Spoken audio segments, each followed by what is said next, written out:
how to create glowing lines in GIMP. So we're going to make a bit of a cool portrait here. What I've done already is I have brought in my image here. I'm basically going to add a glowing line around this model's dress.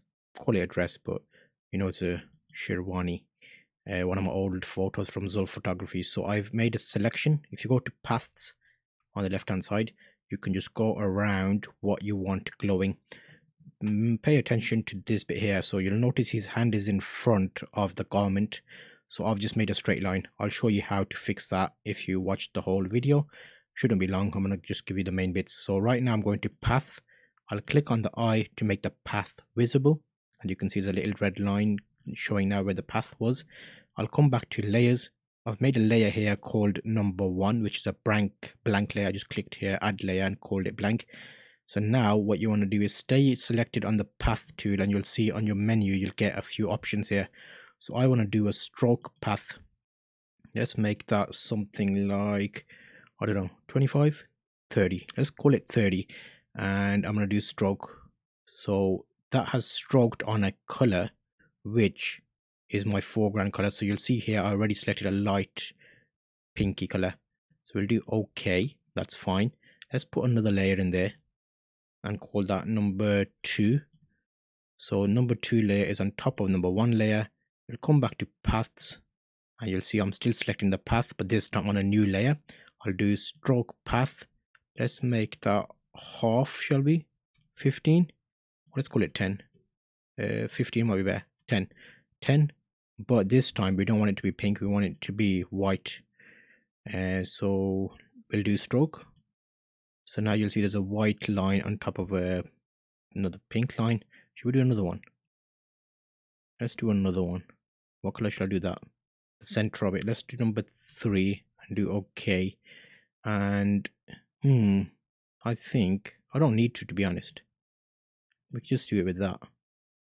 But we'll do it anyway. We'll just see how it looks. Okay, let's do another pink one right in the middle, and we'll make it really small. So let's do like a 3 maybe stroke. So like a gradual filtration. Let's put a new group in and put all of these into a group. 1, 2, and 3. So put them in order. And that is the paths bit done. Come back to paths and I can click the eye so I don't see that anymore. And let's go to number 1. And then I'm just selecting a different tool there. That's basically put like a little bit of a, whatever you want to call that, filters, blur, Gaussian blur, and make sure it's visible, and let's give that a bit of a blur, like a glow almost. You make it proper in it. Let's give it an intense glow. Okay, there, what was that? 15 and 15 pixels. Okay, let's go to number 2, which is the white line. Let me turn that off. You'll see that's the white line. Go in there and do again tools, no, filters, blur, Gaussian blur. Let's not do that one as much. Let's do that a little bit less. Something like that. Okay. You know what? I think the 3, we should have done the 3 white, not red. Let's do that, and let's go and make that white instead of black, which I've flopped there, but let's just do it the proper way. Layers, come back to path, and then do stroke path. If I'm selecting the path, layers, make sure you're selecting the path. See how you have to select it, stroke path 3 and stroke.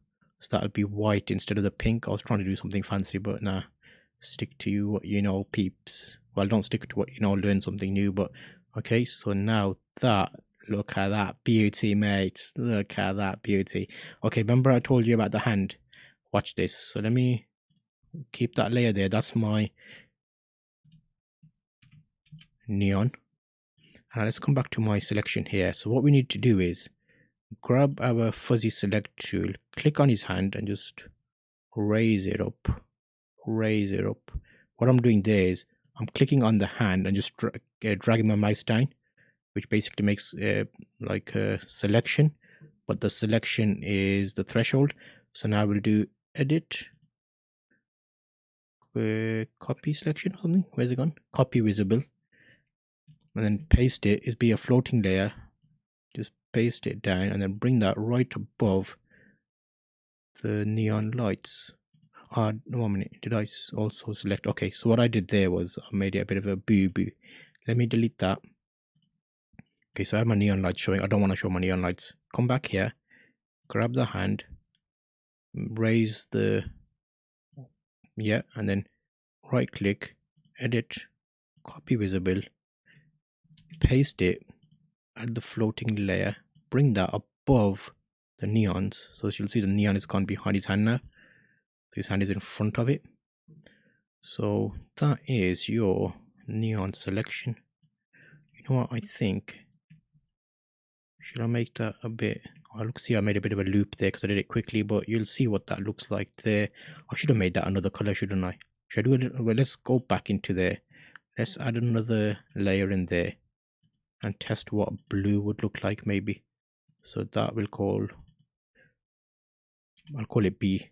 So now let's come back to our selection path, turn the eye on, grab the path tool, select it, come back to layers. So we want over here. And now let me try a different color altogether. Let's try green because I want it to pop a bit. I want you to be able to see it. Let's try green. And let's make that foreground. And now let's do stroke path. That was 30, wasn't it? Let's do 30 stroke.